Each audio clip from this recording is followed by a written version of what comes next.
I'm Amy Budway. I came to CAMH because I needed help. I met Shawn at the spiritual department. He's taught me how to utilize the mind, body, and spirit approach to life. He gets it. It's like when you think of spiritual care and you think of God and you think of, and we were talking about like church, it's nothing like that. Shawn makes you feel comfortable in whatever you need and whatever you are trying to search for. I got started by doing a program at St. Michael's Hospital called Clinical Pastoral Education.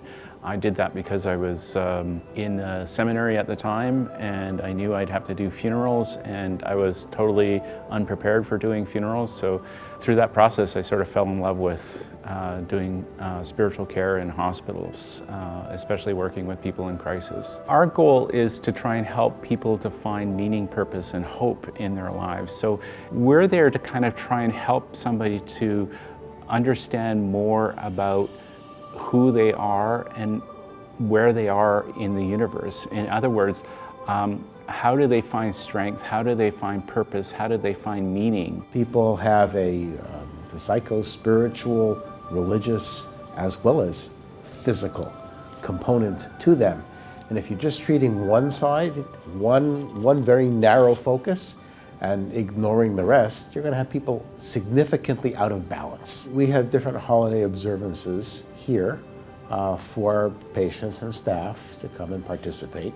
One of the observances of Rosh Hashanah, the Jewish New Year, is the blowing of the shofar. We spoke about the shofar, and I blew shofar for them. People feel connected, people feel part of the holiday. We do have different services.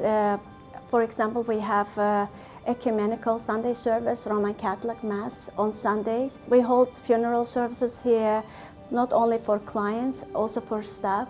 We receive tremendous amount of requests to hold memorial services, celebration of life services for our staff and also for our clients. As a spiritual care provider, I meet the clients when they come to CAMH.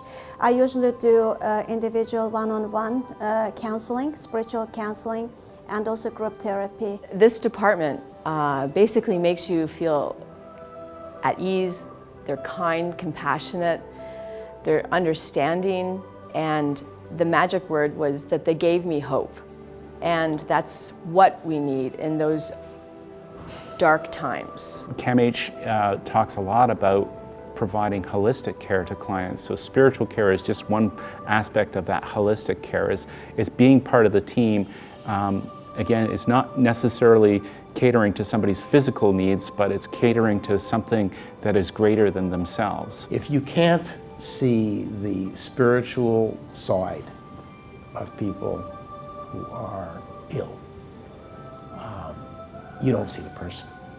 You're just seeing a patient who's a collection of symptoms, a diagnosis. You're not going to reach the person. You're not going to help the person get better if you're just treating symptoms. You've got to reach the person.